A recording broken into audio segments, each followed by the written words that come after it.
안녕하세요. 나이가 먹을 대로 먹은 70대 남자입니다. 나이를 이렇게 많이 먹은 할아버지가 무슨 할 말이 있다고 여기에 글을 쓰려나 싶으시겠지만 여러분들이 저처럼 후회하는 삶을 살지 않았으면 하는 마음에 이 글을 남깁니다. 그리고 하루하루를 지쳐서 사는 여러분들에게 힘을 드리고 싶기도 하고요. 저는 정말 찢어질 듯한 가난에서 살아왔습니다. 항상 술에 찌들어 있는 아버지에다가 외간 남자와 매일 놀러 다니는 어머니, 그리고 그 사이에서 태어난 저는 부모님의 사랑이 뭔지 모르고 자라온 사람입니다. 그래서 어릴 적부터 조그마한 마트에 가서 도둑질을 하며 생계를 이어나갔는데 마트 사장님께서는 저희 집 사정이 어려운 것을 아시고는 도둑질은 나쁜 거니까 배고플 땐 그냥 아저씨한테 밥 달라고 이야기해 라고 말씀해 주셨고 저는 거의 동네 분들 손에서 자라온 거나 마찬가지입니다. 그렇게 지내오던 어느 날 갑자기 저희 집에 처음 보는 덩치 큰 남자들이 우르르 때를 지어서 들어왔고 가만히 앉아있던 저에게 질문을 합니다. 너네 엄마 어디 있냐? 라고요. 저는 그 질문에 모른다고 대답을 하니 그 사람들은 저희 집에서 나갔는데 나중에 알고 보니 그 사람들은 사채업자였습니다. 사채업자는 저희 집을 자기네 집 드나들듯 매일 찾아와 돈을 요구하기도 했고 또 어떤 날은 저희 집에 있는 물건들을 부셔버리기도 했습니다. 하지만 집을 잘 들어오시지 않던 부모님들을 대신해서 부셔진 집을 고치는 것은 항상 제가 했습니다. 그렇게 부모님을 대신해서 사채업자들에게 많이 맞으면서 컸네요. 시간이 흐를수록 저의 잡다한 기술이며 실력도 늘어나게 되었어요. 성인이 된 저는 망가진 기계를 아주 새로운 상품처럼 고쳐주는 기계 수리사가 되었습니다. 비록 돈은 적게 벌지만 이 일이 저와 적성에 맞다고 생각해서 평생 이 일을 하고 싶었어요. 무엇보다도 제가 이 일을 계속하는 이유는 나중에 이 분야에서 성공을 해서 유명해지면 죽었는지 살았는지도 모르는 부모님이 언젠가는 저를 알아봐 주시고 찾아오시지 않을까 하는 생각 하나로 열심히 하루하루를 버텼습니다. 어느 때와 다름없이 일을 하고 있던 중에 고장난 라디오를 들고 수리를 맡기러 오신 한 여성분이 있었습니다. 이 라디오 제가 정말 아끼는 라디오인데 다른 수리점들은 라디오가 오래되어서 맞는 부품이 없다고 다른 곳에 가라고 그러셨어요. 그래서 계속 문전박대를 당하다가 마지막으로 여기에 왔는데 혹시 방법이 없을까요? 정말 우울한 표정으로 여성분이 말씀하시는데 저는 아무것도 들리지 않았고 그 여성분의 미모에 반하고 말았습니다. 혼자 멍을 때리면서 보니까 그 여성분이 저에게 제 얼굴에 뭐 묻기라도 했나요? 왜 그렇게 쳐다보세요? 라며 말씀을 하셔서 그때 저는 정신을 차리게 되었어요. 아무튼 그렇게 부품을 열심히 찾은 결과 그 오래된 라디오에 맞는 부품을 찾게 되었는데 저는 그 여성분을 놓치고 싶지 않고 좀 더 같이 있고 싶다는 생각이 들어 이거 고치는데 몇 시간 정도 걸리니까 시간 괜찮으시면 옆에서 저랑 말동무 좀 대어줄래요? 그러면 수리비는 조금만 받을게요.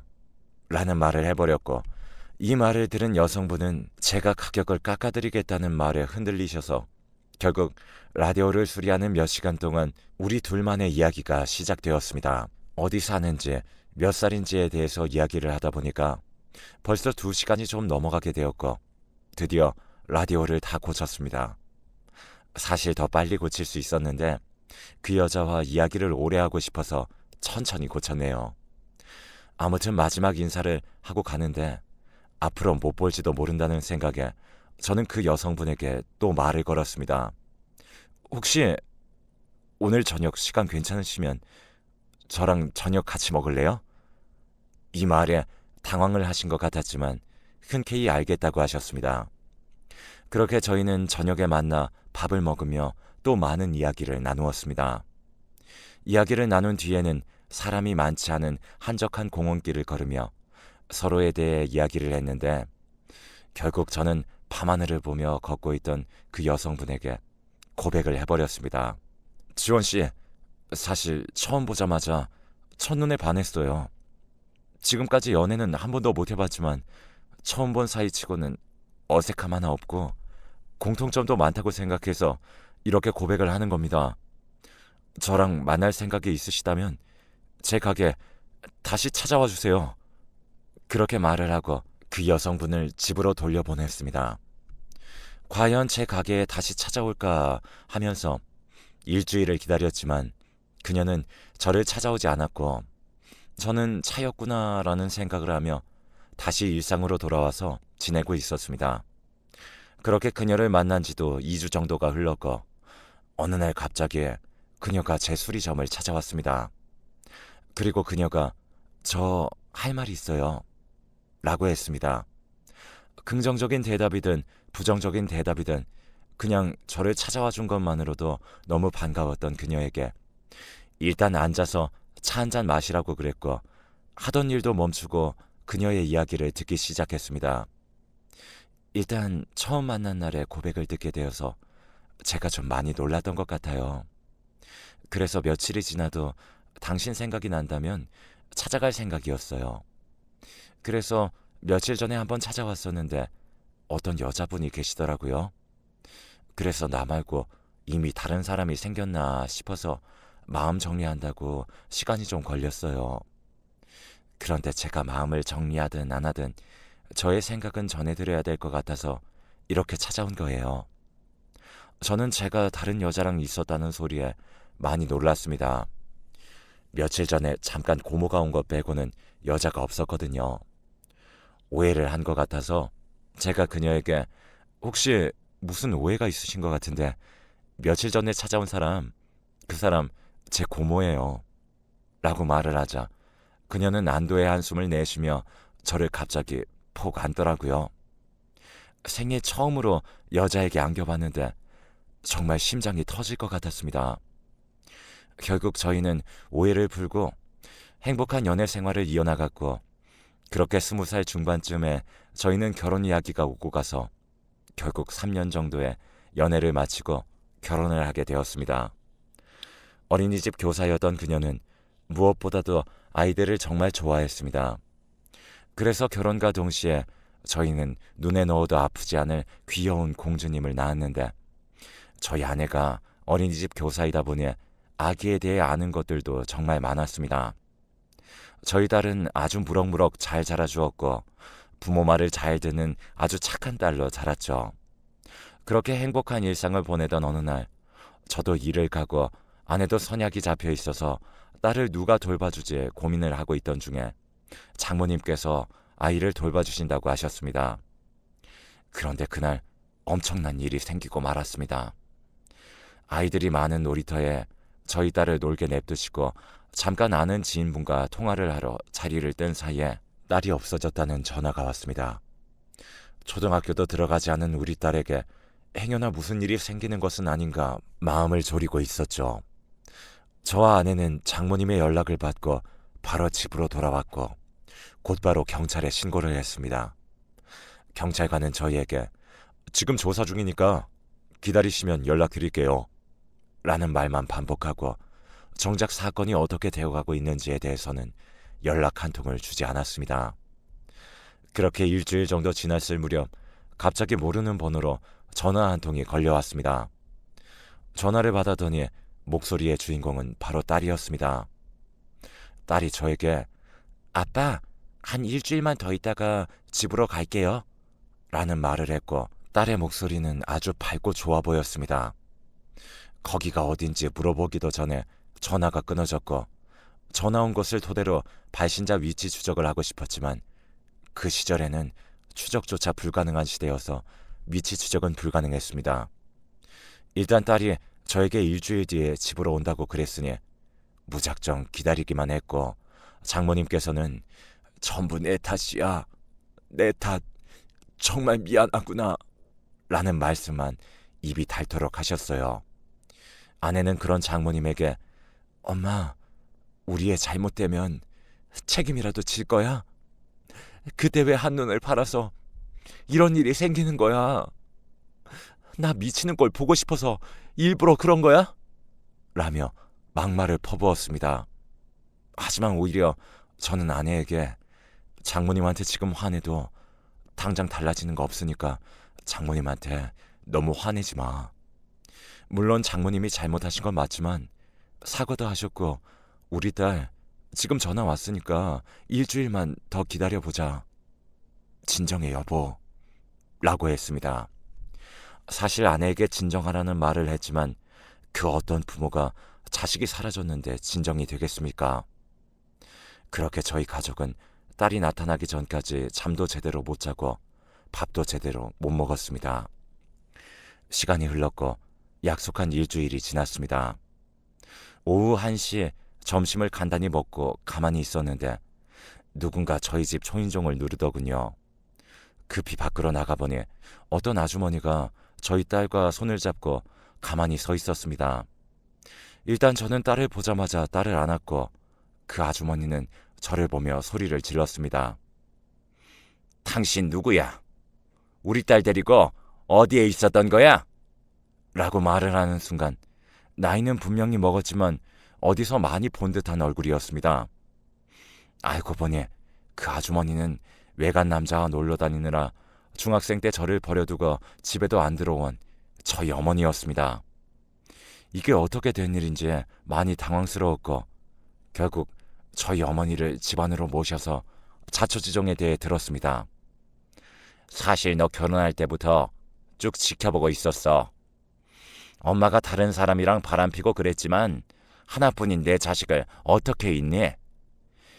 그러다 너가 커갈 때쯤 내가 정신을 차렸고 그래서 너를 수소문 끝에 찾았는데 우리 손녀가 너무 예뻐 보이더라고.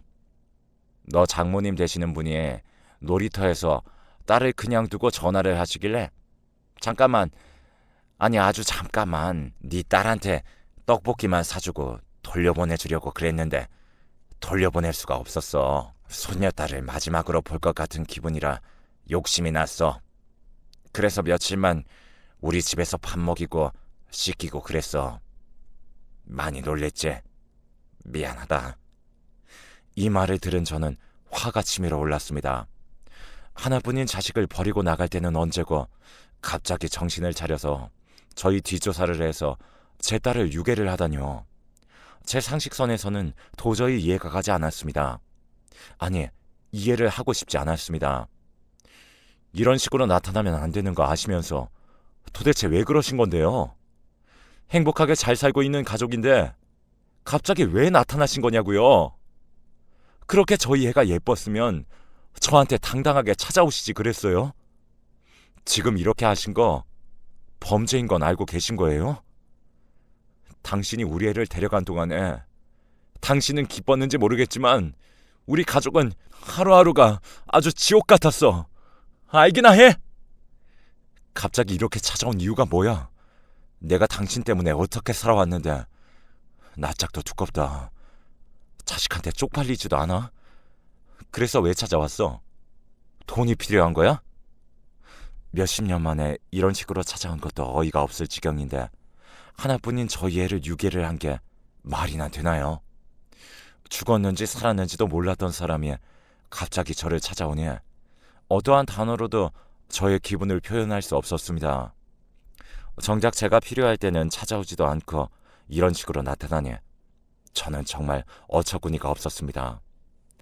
그렇게 저는 저희 어머니를 문전박대를 했고 어머니께서 하루가 멀다 하고 집으로 찾아오셔서는 저에게 사과를 하셨습니다. 그때 내가 생각이 너무 짧았어. 지금 너에게 이렇게 찾아오면 안 되는 거 아는데 그냥 지금이라도 너에게 사과를 해서 평범한 가족들처럼 지내고 싶어. 그러니까 며칠만이라도 같이 지내면 안 될까? 엄마 노릇도 하지 않던 사람이 갑자기 찾아와서 이렇게 이야기를 하니 정말 제가 전생에 무슨 죄를 지었나 싶었습니다. 제가 이렇게 화를 내니 장모님과 아내는 저에게 옛날에 당신 버리고 도망간 어머니가 잘못한 건 맞지만 그래도 지금이라도 이렇게 사과하시니까 용서해 주는 건 어때? 같이 살게 되면 조금은 불편하겠지만 그래도 당신이 조금 이해해. 당신 낳아주신 부모님이잖아. 갑자기 이렇게 찾아오신 이유가 있을 거야. 한번 잘 생각해봐. 저는 장모님과 아내의 이야기를 듣고 제가 너무 말을 심하게 했나 싶었습니다. 결국 저는 진정을 했고 경찰서에서도 전화를 해서 딸아이를 찾았다고 말씀드렸습니다. 그래서 저의 어머니와 장모님, 딸과 아내 총 5명이서 한 지붕 아래 같이 살게 되었습니다. 그렇게 큰 소동이 한바탕 일어났고 저희 가족은 바쁘다 보니 다시 일상으로 돌아왔습니다. 그렇게 딸아이는 초등학교에 입학을 하게 되었고 장모님께서는 시골에 내려가셔서 봉사활동을 하셨습니다. 그에 반해 저희 어머니께서는 그냥 집에서 푹 쉬는 것이 좋다고 하셔서 항상 집에만 계셨고요. 그렇게 시간이 지난 뒤에 저희 집에는 딸아이 때문에 항상 봄 같았습니다. 저희 어머니가 집에 들어오신 지 6개월 정도 지났을 무렵 갑자기 어머니가 집에 들어오지 않으셨습니다. 장모님께서 아침에 분명히 나갈 때 오늘 아무데도 안 나가냐고 물어봤는데 저희 어머니가 집에만 계신다고 말씀을 하셨다고 합니다. 그런데 저녁이 돼서 집에 오니 어머니는 없었고 어머니의 방을 보니 방 안에 있던 옷이 다 사라졌습니다. 저는 어머니께서 저에게 미안한 마음이 커서 일부러 집을 나가신 것인가 싶었습니다. 하지만 왠지 모르는 이상한 느낌을 받았고 안방에 들어가 보니 안방 침대 위에 묵직한 서류 봉투가 하나 있었습니다. 이건 뭐지라는 생각을 하며 그 봉투를 열어보니 그 봉투 안에는 현금 다발이 있었습니다. 얼추 세어봐도 몇 천만 원, 아니 1억 가까이 되는 현금이 있었네요. 그리고 어머니가 쓰신 듯한 편지도 한 장 들어있었습니다. 아들, 내가 평생 죄만 짓고 이렇게 말없이 떠나네. 죽기 전이라도 손녀딸 만나게 해줘서 고마워. 엄마는 어디 여행을 멀리 떠나려고 하니 날 찾지 말고 이쁜 손녀딸 행복하게 잘 키우렴. 그럼 안녕. 짧은 편지였지만 그 편지 안에서 저는 불길한 마음을 지울 수 없었습니다. 그래서 경찰서로 달려가 저희 어머니 인적 사항을 말하며 실종 신고를 하였고 어머니를 찾아달라고 애원했습니다. 병원이며 요양원이며 제가 손을 뻗을 수 있는 곳은 모조리 알아봤지만 어머님을 찾지 못했네요. 저는 어머니가 저에 대한 미안함과 절 버렸다는 죄책감에 평생을 모아오신 돈을 주고 호련히 자취를 감춘 듯 했습니다. 그날은 장모님과 아내와 딸과 저희 어머님에 대한 이야기만 하다가 하루를 보냈네요. 하루, 이틀, 한 달, 2달, 시간이 지나면서 어느덧 10년이라는 시간이 지났네요. 점점 어머니에 대한 기억이 사라져가고 있을 때 어느 한 요양원에서 연락이 왔습니다. 혹시 김순자 아들분 되세요? 네, 제가 아들인데요. 아, 어머니가 오늘 새벽에 운명하셨습니다. 이 말을 듣는 순간 머리가 띵하는 느낌을 받았고 제 눈가는 촉촉해지기 시작했어요. 비록 어릴 때 남자와 바람나 저를 버렸던 어머니지만 마지막 가는 모습만큼은 옆에 있어주고 싶었거든요. 하지만 어머니는 치매로 기억을 잃기 전 평생을 모아둔 돈을 저에게 남기고 요양병원에서 홀로 10년이라는 시간을 지내다 쓸쓸히 하늘나라로 가신 겁니다. 기억을 온전히 하지 못하는 모습을 저에게 보여주고 싶지 않아서일까요?